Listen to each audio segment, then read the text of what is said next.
আমি আমার বান্ধবী রিয়াকে বললাম, রিয়া আমি আর পারছি না, মামা প্রতিদিন অকারণে আমার কাছে আসার চেষ্টা করেন। আমি ভীষণ অস্বস্তি বোধ করি কিন্তু কিছু করতে পারছি না। রিয়া গম্ভীর মুখে বলল, তুই একা থাকলে ওনার সামনে যাস না। একদিন মা মার্কেট গিয়েছিলেন কোনো কিছু কিনতে, আমি বাসায় পড়ছিলাম। হঠাৎ ধীরে ধীরে মামা আমার রুমে আসলেন। তারপর বন্ধুরা বাকিটা গল্পেই বলছি। তবে বন্ধুরা, তোমাদের কাছে আমার ছোট্ট একটা রিকোয়েস্ট, তোমরা আমার চ্যানেলটিকে সাবস্ক্রাইব করে আমাকে অনুপ্রাণিত করবা যাতে আমি তোমাদের আরও ভালো ভালো গল্প উপহার দিতে পারি। তাহলে চলো শুরু করি। হ্যালো বন্ধুরা, আমি সাবরিনা আক্তার, আমি বাংলাদেশের একজন মেয়ে। আজকে আমি তোমাদের যে গল্পটা বলবো সেটা আমার জীবনের এক গভীর অভিজ্ঞতা নিয়ে। এই গল্পের মূল চরিত্র আমার মায়ের এক পরিচিত ব্যক্তি, যিনি আমাদের জীবনের একটা সময়ে অনেকটা কাছের মানুষ হয়ে উঠেছিলেন। কিন্তু সেই ঘনিষ্ঠতার আড়ালেও লুকিয়েছিল কিছু অস্বস্তিকর মুহূর্ত, যা আমাকে ভাবতে বাধ্য করেছিল। সব মানুষকে কি সত্যিই বিশ্বাস করা যায়? আমার আবু বিদেশে থাকতেন, সংসারের সমস্ত দায়িত্ব তার কাঁধে ছিল। আর আমিও আমার মা উম্মে কুলসুম একসাথে থাকতাম আমাদের ছোট্ট বাড়িতে। মা ছিলেন খুবই সদয় ও প্রাণবন্ত একজন মানুষ। আমাদের আশেপাশের মানুষজন তাকে অনেক শ্রদ্ধা করতেন। মায়ের অতিথি পরায়ণ মনোভাবের জন্য আমাদের বাড়িতে সবসময় মানুষের আনাগোনা লেগেই থাকত। আমাদের বাড়ির পাশে একদিন নতুন একজন ভাড়াটিয়া এলেন, তার নাম শাকিলুর রহমান। চাকরির সূত্রে তিনি আমাদের এলাকায় এসেছিলেন। আমি তাকে মামা বলে ডাকতাম, কারণ বয়সে তিনি আমার বাবার মতোই ছিলেন। তিনি ছিলেন হাসি খুশি এবং সহজভাবেই মিশতে পারতেন। মা ও তার সঙ্গে এক ধরনের সৌহার্দ্যপূর্ণ সম্পর্ক গড়ে তুলেছিলেন। আর তিনিও মাঝে মধ্যে আমাদের বাড়িতে আসতেন, খোঁজ খবর নিতেন। শাকিল মামা আমার প্রতি খুব যত্নশীল ছিলেন। কখনো স্কুল থেকে ফিরলে ছোটখাটো উপহার দিতেন, আবার পড়াশোনার খোঁজখবর নিতেন। প্রথম দিকে আমি সত্যিই ভেবেছিলাম তিনি হয়তো আমাকে নিজের মেয়ের মতো দেখেন। আমি তাকে সম্মান করতাম এবং সহজভাবে মিশতাম। কিন্তু কিছু সময় পর আমি বুঝতে পারি তার আচরণে একটা অদ্ভুত পরিবর্তন আসছে। মাঝে মাঝে তার দৃষ্টিভঙ্গি আমাকে অস্বস্তিতে ফেলত। আমি কিছুটা বিভ্রান্ত হয়ে পড়ি। এই আচরণ কি স্নেহের প্রকাশ নাকি অন্য কিছু? আমি নিজেকে বোঝানোর চেষ্টা করতাম, হয়তো আমি ভুল বুঝছি। একদিন মা বাইরে ছিলেন আর আমি বাড়িতে একা ছিলাম। হঠাৎ মামা এসে হাজির হলেন। বললেন তিনি মায়ের জন্য কিছু এনেছেন। আমি স্বাভাবিকভাবে তাকে বসতে বলি, কিন্তু তার কথাবার্তা, দৃষ্টিভঙ্গি সবকিছু মিলিয়ে আমার মধ্যে একটা অস্বস্তি তৈরি হয়। আমি চেষ্টা করছিলাম স্বাভাবিক থাকতে, কিন্তু বুঝতে পারছিলাম পরিস্থিতি স্বাভাবিক নেই। আমি তাড়াতাড়ি রান্নাঘরে চলে যাই, বলি চা বানাতে যাচ্ছি। ভেতরে একরকম অজানা উদ্বেগ কাজ করছিল। হঠাৎ দেখি মামাও রান্নাঘরের দিকে এলেন। তিনি আমাকে উদ্দেশ্য করে বলেন, সাবরিনা তুমি খুব ভালো মেয়ে, আমি তোমাকে খুব পছন্দ করি। তার কথায় এক ধরনের অস্বস্তিকর ঘনত্ব ছিল। আমি কোনোমতে হেসে পরিস্থিতি সামাল দিই এবং বলি, মামা আপনি বসুন, আমি চা নিয়ে আসছি। সেদিন আমি নিজেকে যতটা সম্ভব শান্ত রেখে পরিস্থিতি সামাল দিয়েছিলাম। মামা চলে যাওয়ার পর আমি দরজা বন্ধ করে দিলাম। বুকের ভিতর তখনও ধড়ফড় করছিল। আমি বুঝতে পারছিলাম কিছু একটা ঠিক হচ্ছে না, কিন্তু আমি কাউকে কিছু বললাম না। মায়ের প্রতি আমার শ্রদ্ধা এবং বিশ্বাসের কারণে আমি বিষয়টা নিয়ে চুপ রইলাম। কিন্তু মনে মনে সিদ্ধান্ত নিলাম, ভবিষ্যতে আমাকে আরও সচেতন থাকতে হবে। সেদিনের ঘটনার পর আমার মনের ভেতর এক ধরনের অস্থিরতা কাজ করছিল। শাকিল মামার সেই দৃষ্টি, তার কথার সুর, সবকিছুই আমার ভেতরে একটা অস্বস্তিকর অনুভূতি তৈরি করেছিল। আমি সিদ্ধান্ত নিয়েছিলাম এই বিষয়টি নিয়ে এখনই কাউকে কিছু না বলে পরিস্থিতি পর্যবেক্ষণ করব। মা তখনও মামাকে আমাদের পরিবারের একজন ঘনিষ্ঠ শুভাকাঙ্ক্ষী বলেই বিশ্বাস করতেন। আমি চাইনি মায়ের সেই বিশ্বাস একেবারে চটকে যাক। পরবর্তী কয়েকদিন শাকিল মামার আগমন কমে গিয়েছিল। আমি ভাবলাম হয়তো সেদিনের আচরণ নিয়ে তিনিও বুঝতে পেরেছেন যে কিছুটা সীমা অতিক্রম হয়ে গিয়েছিল। কিন্তু এই ধারণা বেশিদিন স্থায়ী হল না। এক সন্ধ্যায় যখন মা ঘরে ছিলেন, আমি আমার ঘরে বই পড়ছিলাম। হঠাৎ শাকিল মামার কণ্ঠ শুনতে পেলাম। তিনি বসার ঘরে মায়ের সঙ্গে গল্প করছেন। তার কণ্ঠে শুনলাম, কুলচুম আমি সাবরিনার জন্য একটা উপহার এনেছি। ও কোথায় মা আমাকে ডাকলেন। কিছুটা দ্বিধা নিয়ে আমি ঘর থেকে বেরিয়ে এলাম। মামার হাতে ছোট একটি প্যাকেট। তিনি হেসে বললেন, সাবরিনা এটা তোমার জন্য, খুলে দেখো, আশা করি ভালো লাগবে। আমি প্যাকেটটা হাতে নিয়ে দেখি ভেতরে একটি সুন্দর ডায়েরি। আমি হেসে বললাম, ধন্যবাদ মামা, কিন্তু তার দৃষ্টিতে কিছু একটা ছিল যা আমাকে আবার সেই পুরনো অস্বস্তিতে ঠেলে দিল। অদ্ভুত এক অনুভব, যেটা কোনো শিশুসুলভ স্নেহের দেশটির মতো মনে হচ্ছিল না। সেদিন মা ঘরে ছিলেন বলেই হয়তো কিছু অস্বাভাবিক কিছু ঘটেনি, কিন্তু এরপর থেকে মামা প্রায়ই আমার জন্য ছোট ছোট উপহার নিয়ে আসতে লাগলেন। কখনো চকলেট, কখনো বই, আবার কখনো ছোট সাজসজ্জার জিনিস। মা এতে আনন্দ পেতেন, বলতেন, শাকিল ভাই কত ভালো, দেখো তোমার জন্য কত কিছু নিয়ে আসছেন। আমি শুধু মৃদু হাসতাম, কিন্তু আমার মনে সন্দেহর মেঘ ঘন হতে লাগল। একদিন সকালে মা বললেন, সাবরিনা, আমি তোমার খালার বাড়ি যাচ্ছি, আজ ফিরতে দেরি হবে। কিছু দরকার হলে শাকিল ভাই তো পাশেই আছেন, তাকে বলো। আমার বুক ধক করে উঠল। আমি বললাম, মা তুমি চিন্তা করো না, আমি ঠিক আছি। কিন্তু মায়ের যাওয়ার পর থেকে এক অজানা আতঙ্ক ঘিরে ধরল আমাকে। সিদ্ধান্ত নিলাম, আজ সারাদিন ঘরের দরজা বন্ধ রেখেই কাটাব। বিকেলের দিকে মামা এলেন, দরজায় টোকা দিয়ে বললেন, সাবরিনা, আমি শাকিল, তোমার জন্য কিছু এনেছি। দরজাটা খুলো। আমি দরজার কাছে গিয়ে জানালার ফাঁক দিয়ে তাকালাম। দেখলাম তার হাতে একটা প্যাকেট। বললাম, মামা, আমি একটু ব্যস্ত আছি, প্যাকেটটা দরজার সামনে রেখে যান। তিনি হেসে কিছু বললেন না, কিন্তু তার মুখভঙ্গিতে এমন কিছু ছিল যা আমার অস্বস্তি আরও বাড়িয়ে দিল। প্যাকেটটা এনে ঘরে ঢুকে দেখি ভেতরে একটি ছোট নেকলেস। জিনিসটা দেখতে সুন্দর হলেও আমার মনে হচ্ছিল এর পেছনে কোনো উদ্দেশ্য লুকিয়ে আছে। আমি নেকলেসটা একপাশে রেখে দিলাম। সেদিন রাতে মা ফিরে এলে আমি বলতে চেয়েও কিছু বলতে পারলাম না। মা এখনও মামার প্রতি গভীর বিশ্বাস রেখে চলেন। আমি জানতাম আমার বলা হয়তো সহজে বিশ্বাসযোগ্য হবে না। পরদিন সকালে স্কুলে যাওয়ার সময় শাকিল মামাকে দেখলাম। তিনি আমাকে দেখে হেসে বললেন, নেকলেসটা কেমন লাগল সাবরিনা? আমি কিছু না বলে শুধু মাথা নাড়লাম আর দ্রুত রাস্তা পার হলাম। আমার ভেতরে তখন শুধু একটাই প্রশ্ন, তিনি কি সত্যি আমার ভালো চাচ্ছেন নাকি তার ভেতরে অন্য কিছু চলছে?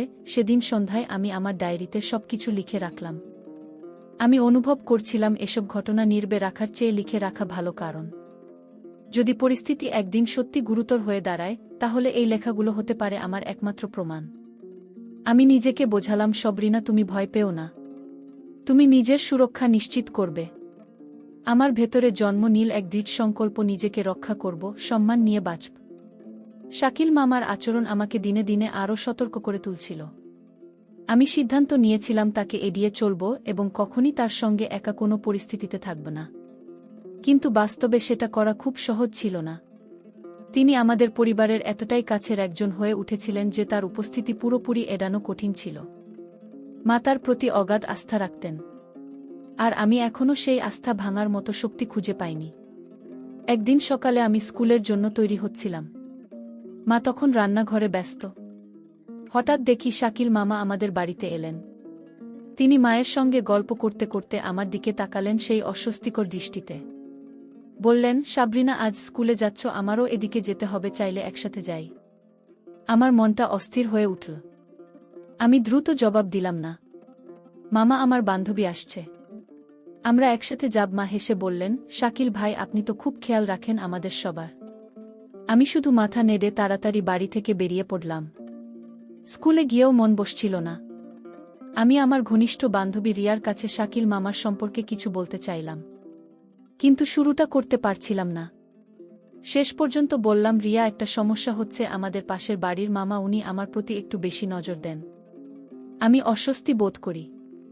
রিয়া একটু থেমে বলল, সাবরিনা, তুই সাবধানে থাক, এইসব জিনিস হালকাভাবে নিস না, তোর মাকে বলা যায় না। আমি বললাম, মা ওনাকে খুব বিশ্বাস করে, তাই কিছু বললে হয়তো বিশ্বাসই করবে না। রিয়া বলল, তাহলে তুই কখনো একা থাকিস না, আর কিছু হলে আমাকে জানাস।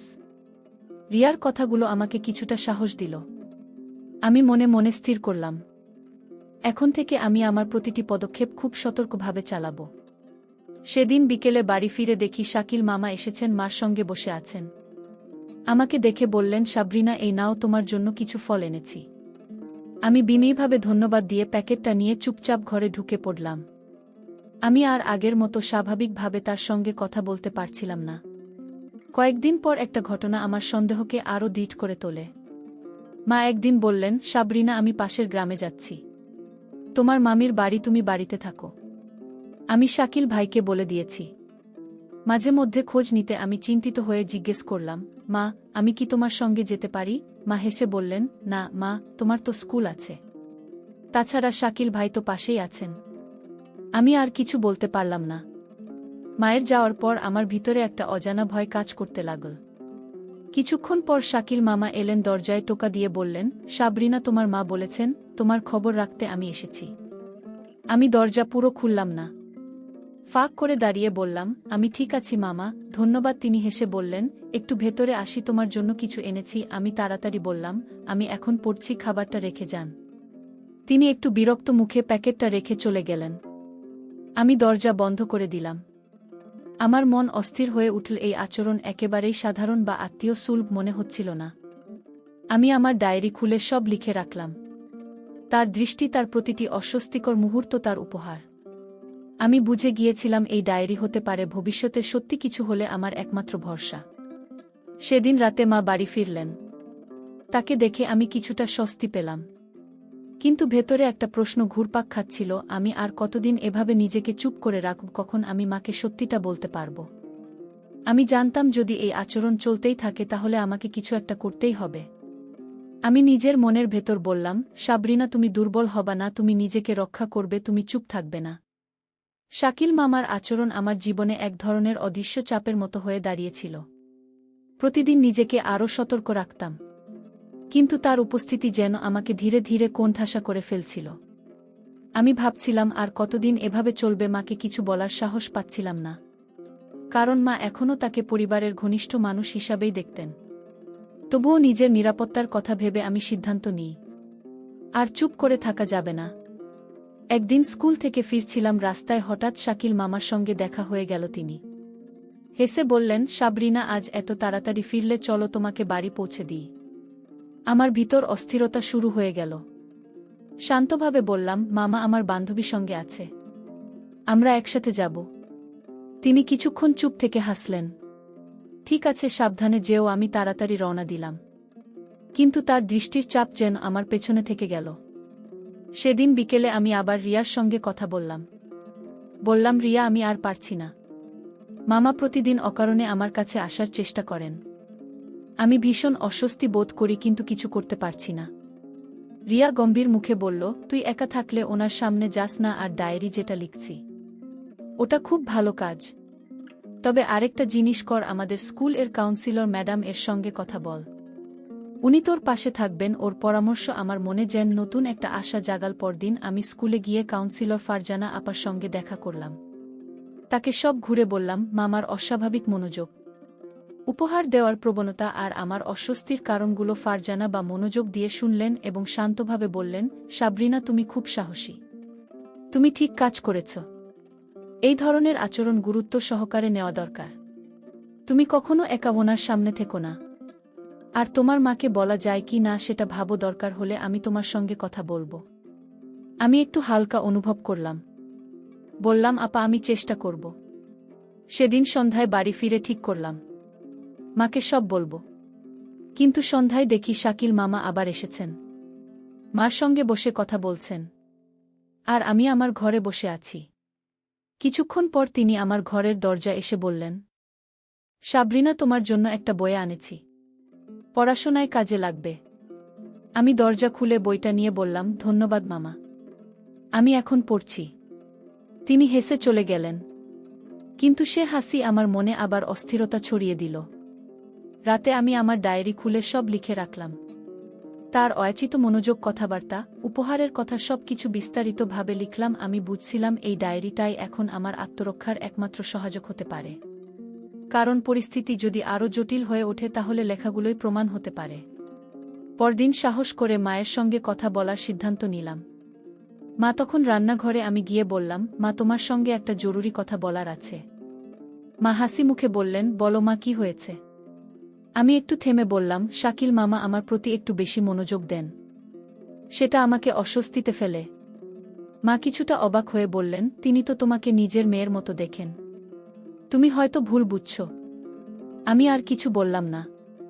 মনে হচ্ছিল যেন মনের ভার হালকা করার আগেই তা আবার জমে গেল। সেই রাতেই আমি সিদ্ধান্ত নিলাম, আমি হাল ছাড়ব না।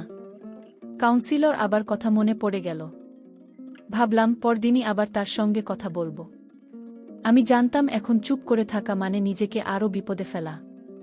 আমি নিজের মনেই বললাম, সাবরিনা, তুমি শক্ত থাকো। এই পরিস্থিতির বিরুদ্ধে তোমাকেই দাঁড়াতে হবে। আমার ভেতরে একটা সাহসিকতা জন্ম নিচ্ছিল।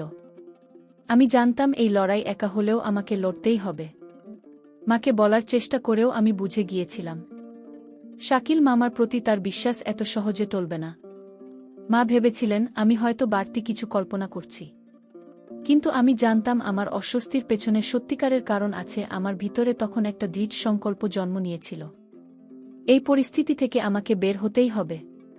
তাই আমি সিদ্ধান্ত নিলাম আবার ফারজানা আবার সঙ্গে কথা বলবো। আমি জানতাম তিনি আমাকে সঠিকভাবে গাইড করবেন। পরের দিন স্কুলে গিয়ে আমি ফারজানা আপার সঙ্গে দেখা করলাম। তাকে বললাম, আপা, আমি মাকে বোঝাতে চেয়েছিলাম, কিন্তু মা বুঝতে পারছেন না। আমি এখন খুব অস্বস্তি বোধ করছি, কি করব? আপা মনোযোগ দিয়ে শুনলেন। তারপর বললেন, সাবরিনা, তুমি সাহসী মেয়ে। তুমি যেটা করছো সেটা ঠিক পথ। তুমি চাইলে আমি তোমার মায়ের সঙ্গে কথা বলতে পারি। আর একটা পরামর্শ, যদি কখনো তিনি আবার এমন আচরণ করেন, তুমি তোমার ফোন সেই মুহূর্তের কথাবার্তা রেকর্ড করে রাখতে পারো। এটা ভবিষ্যতে কাজে লাগতে পারে। আমি আপার কথায় নতুন করে শক্তি পেলাম। আমি ঠিক করলাম যদি আরেকবার এমন পরিস্থিতি আসে, আমি ফোন রেকর্ড চালু রাখব। কয়েকদিন পর এক সন্ধ্যায় শাকিল মামা আবার আমাদের বাড়িতে এলেন। মা তখন রান্নাঘরে ছিলেন। মামা আমাকে দেখে বললেন, সাবরিনা, কেমন আছো? তোমার জন্য কিছু এনেছি। আমি ফোনটা পকেটে রেখে রেকর্ড চালু করলাম। হাসিমুখে বললাম, মামা, আপনি সবসময় কেন এত কিছু আনেন? তিনি হেসে বললেন, তুমি আমার খুব প্রিয়, তোমার জন্য ছোট কিছু আনতেই পারি। কথাগুলোর ভেতরে একটা অস্বস্তিকর সুর ছিল, যেটা আগেও আমি অনুভব করেছিলাম। আমি বললাম, মামা, আমি এখন মায়ের কাছে যাচ্ছি। তারপর রান্নাঘরের দিকে চলে গেলাম। রাতে আমি রেকর্ডটা আবার শুনলাম, শাকিল মামার কথার ভঙ্গি, সুর, সব মিলিয়ে আমার মনে আবার সেই অস্বস্তি ফিরে এল। কিন্তু এবার আমি কাঁদিনি, বরং ভেতরে একটা সাহস অনুভব করলাম। রেকর্ডিংটা ফোন সেভ করে রাখলাম। আমি জানতাম এটা এখন আমার পক্ষে সত্যি বলার একটা শক্ত প্রমাণ। পরদিন আবার ফারজানা আবার সঙ্গে দেখা করে রেকর্ডটা শোনালাম। আবার রেকর্ড শুনে গম্ভীরভাবে বললেন, তুমি খুব বুদ্ধিমানের কাজ করেছ সাবরিনা। এই রেকর্ডিং তোমার মাকে বোঝানোর জন্য যথেষ্ট হতে পারে। যদি উনি তখনও বুঝতে না পারেন, আমি তোমার সঙ্গে গিয়ে কথা বলবো। আমি ওনার কথা শুনে একটু স্বস্তি পেলাম। এবার আমি বুঝলাম আমি আর একা নই, আমার পাশে কেউ আছেন। বাড়ি ফিরে আমি মাকে আবার বলার সাহস করলাম। বললাম, মা, আমি যা বলেছিলাম সেটা সত্যি। আমি খুব অস্বস্তি বোধ করি এবং আমি তার কিছু কথাবার্তা রেকর্ড করেছি। তুমি একবার শুনবে? মা একটু অবাক হয়ে ফোনটা নিলেন। রেকর্ডিং শুনে তার মুখ গম্ভীর হয়ে গেল। কিছুক্ষণ চুপ থেকে তিনি শুধু বললেন, সাবরিনা, তুমি ঠিক বলছো, তুমি ঠিক আছো তো? আমি বললাম, মা, আমি এখনও ঠিক আছি, কিন্তু আমি চুপ থাকতে চাই না। মা আমাকে শক্ত করে জড়িয়ে ধরলেন। বললেন, আমি তোকে বুঝতে পারিনি মা, তুই এতদিন একা এসব সহ্য করেছিস। আমি শাকিলার সঙ্গে এই ব্যাপারে কথা বলবো। আমার চোখে জল চলে এলো, কিন্তু এবার সেটা দুঃখের জন্য নয়, এটা ছিল এক ধরনের মুক্তির অনুভূতি। আমি জানতাম এখন একটা পরিবর্তনের শুরু হয়েছে। আমি নিজেকে বললাম, সাবরিনা, তুমি দুর্বল নও, তুমি নিজেকে রক্ষা করতে পারো এবং তুমি এই লড়াই জিতবেই। মা যখন রেকর্ডিংটা শুনলেন, তখন তার চোখে যে বিস্ময় আর দুঃখের ছায়া ফুটে উঠেছিল তা আমার মনে গভীরভাবে দাগ কেটে গেল। আমি বুঝতে পারলাম শাকিল মামার উপর যে অন্ধ বিশ্বাস ছিল তা এক মুহূর্তেই ভেঙে পড়েছে। মা আমাকে জড়িয়ে ধরে বললেন, সাবরিনা, আমি এতদিন বুঝতে পারিনি তুমি এসব কষ্ট একা সহ্য করেছ। আমি কিছু বলতে পারলাম না, শুধু মায়ের কাঁধে মাথা রেখে চুপ করে থাকলাম। পরদিন সকালে মা আমাকে বললেন, সাবরিনা, আমি তার সঙ্গে কথা বলবো, এটা আর বাড়তে দেব না। আমি মাকে বললাম, মা, তুমি একা কথা বলো না, আমি ফারজানা ম্যাডাম এর সঙ্গে যোগাযোগ করেছি, উনি সাহায্য করতে পারবেন। মা একটু ভেবে বললেন, ঠিক আছে, তাহলে আমরা ওনার সঙ্গে দেখা করি। মায়ের এই সাড়া আমার মনে স্বস্তি আর সাহস জাগাল। আমি মনে করলাম এই সমস্যার একটা সঠিক সমাধান এবার হয়তো সম্ভব। সেদিন বিকেলে আমরা দুজন ফারজানা আপার সঙ্গে দেখা করলাম। আমি আবার সব খুলে বললাম, আর মা রেকর্ডিংটা শোনালেন। আপা গভীর মনোযোগ দিয়ে শুনলেন।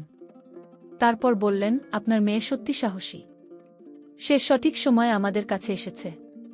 আমি পরামর্শ দেব, আপনারা শাকিল ভাইয়ের সঙ্গে সরাসরি আলাপ করুন।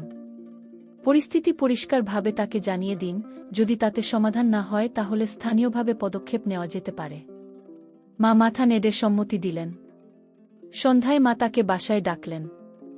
আমি আমার ঘরে ছিলাম, কিন্তু বাইরে থেকে সব শুনছিলাম। মা শান্ত কিন্তু দীর্ঘ কণ্ঠে বললেন, শাকিল ভাই, আমি আপনাকে পরিবারের একজন বলেই বিশ্বাস করতাম, কিন্তু আপনার সাম্প্রতিক আচরণ আমাদের অস্বস্তিতে ফেলেছে। আমি চাই আপনি আর আমাদের বাড়িতে আসবেন না এবং সাবরিনার সঙ্গে একান্তে কোনো কথা বলবেন না। কিছুক্ষণ চুপ থেকে তিনি বললেন, আপা, আপনি হয়তো ভুল বুঝছেন। মা সরাসরি বললেন, এই বিষয়ে আর কোনো ব্যাখ্যা দরকার নেই, আপনি এক্ষুনি বিদায় নিন। তিনি চলে গেলেন। আমি মায়ের পাশে এসে বসলাম। মা আমার হাত ধরে বললেন, তোমাকে আর কখনো এমন পরিস্থিতিতে পড়তে দেব না। আমি চোখে জল নিয়ে বললাম, তুমি পাশে আছো মা, এটাই আমার সাহস। কিন্তু আমার মনে একটা দ্বিধা রয়ে গেল, তিনি কি এত সহজে থেমে যাবেন? পরের কিছুদিন তিনি আমাদের বাড়ির আশেপাশে আসেননি। আমি কিছুটা স্বস্তিতে ছিলাম, কিন্তু মনে হচ্ছিল ঝড় থেমে গেলেও বাতাস এখনো ভারী। আমি ফারজানা আপাকে সব জানালাম। তিনি বললেন, তুমি এখনো সতর্ক থাকবে, কিছু অস্বাভাবিক লাগলে আমাকে জানাবে। আমি ডায়েরিতে প্রতিটা ঘটনা লিখে রাখলাম যেন কিছু ভুলে না যাই। সকালে স্কুলে যাওয়ার পথে হঠাৎ রাস্তায় তার সঙ্গে দেখা হয়ে গেল। তিনি চুপচাপ শুধু তাকালেন, কিছু বললেন না। আমি দ্রুত পথ বদলে ফেললাম। আমার বুক ধুক ধুক করছিল। স্কুলে পৌঁছে আমি ফারজানা আপাকে ফোন করলাম। তিনি বললেন, কাল তুমি আর তোমার মা স্কুলে এসো, আমরা মিলে একটা স্থায়ী সমাধানের ব্যবস্থা করব। সেদিন রাতে আমি মাকে সব জানালাম। মা বললেন, কাল আমরা আপার সঙ্গে কথা বলবো। আমি আর একটুও ছাড় দেব না। তার কণ্ঠে ছিল দৃঢ়তা। আমি জানতাম এই লড়াই এখনো শেষ হয়নি, কিন্তু এটাও বুঝেছিলাম আমি আর একা নই। আমার পাশে আছে মা, পাশে আছে বিশ্বাসযোগ্য একজন বড় মানুষ। আমি নিজেকে বললাম, সাবরিনা, ভয়কে জয় করতে শিখেছ তুমি। তুমি দুর্বল নও, তুমি শক্তিশালী। মায়ের সঙ্গে ফারজানা আপার কাছে যাওয়ার সিদ্ধান্ত আমাকে নতুন শক্তি দিয়েছিল। আমি জানতাম এবার শাকিল মামার আচরণের একটা স্থায়ী সমাধান করতে হবে। পরের দিন সকালে আমি আর মা স্কুলে গেলাম। ফারজানা পা আমাদের জন্য অপেক্ষা করছিলেন। আমরা তার অফিস বসে সব খুলে বললাম। আমি আমার ডায়েরির কথা বললাম। রেকর্ডিংটা আবার শোনালাম। মা এবার পুরোপুরি বুঝতে পেরেছিলেন যে শাকিল মামার আচরণ আর কোনোভাবেই মেনে নেওয়া যায় না। ফারজানা আপা বললেন, কুলসুম আপা, আমার পরামর্শ হলো আমরা স্থানীয় নেতা বা কমিউনিটির কাউকে এ বিষয়ে জানাই। শাকিলকে সতর্ক করা হয়েছে, কিন্তু তিনি যদি এখনও না থামেন তাহলে আমাদের আরও কঠোর পদক্ষেপ নিতে হবে। মা মাথা নাড়লেন। তিনি বললেন, আমি চাই না আমার মেয়ে আর ভয় থাকুক। আমি এই বিষয়ে পাড়ার মুরব্বীদের সঙ্গে কথা বলবো। আমি মায়ের কথায় সাহস পেলাম। আমি বুঝলাম এবার আমরা একটা শক্ত অবস্থান নিতে যাচ্ছি। সেদিন বিকেলে মা পাড়ার একজন সম্মানিত মুরব্বী হাজী সাহেবের সঙ্গে কথা বললেন। আমিও সঙ্গে ছিলাম। মা তাকে পুরো ঘটনা খুলে বললেন। আমি আমার ডায়রিয়া রেকর্ডিংটা দেখালাম। হাজী সাহেব খুব মনোযোগ দিয়ে সব শুনলেন। তিনি বললেন, কুলসুম, তুমি ঠিক করেছ আমাকে জানিয়ে, এটা একটা গুরুতর ব্যাপার। আমি শাকিলের সঙ্গে কথা বলবো, এলাকা ছেড়ে চলে যেতে বলবো। আমার মনটা একটু হালকা হলো। আমি বুঝলাম এবার শাকিল মামাকে তার আচরণের জন্য উপযুক্ত শিক্ষা দেওয়া হবে। পরের দিন হাজী সাহেব শাকিল মামাকে ডেকে পাঠালেন। আমি আর মা সেখানে ছিলাম না, কিন্তু হাজী সাহেব পরে আমাদের জানালেন তিনি শাকিল মামাকে কঠোরভাবে সতর্ক করেছেন। তিনি বলেছেন, শাকিল, তুমি যদি এই এলাকায় থাকতে চাও তাহলে তোমার আচরণ ঠিক করতে হবে, আর যদি না পারো তাহলে এই এলাকা ছেড়ে চলে যাও। শাকিল মামা কোনো কথা না বলে চুপ করেছিলেন। হাজী সাহেব আরও বললেন, আমি তোমাকে 1 সপ্তাহ সময় দিচ্ছি। এর মধ্যে তুমি তোমার আচরণ ঠিক না করলে আমরা আরও কঠোর পদক্ষেপ নেব।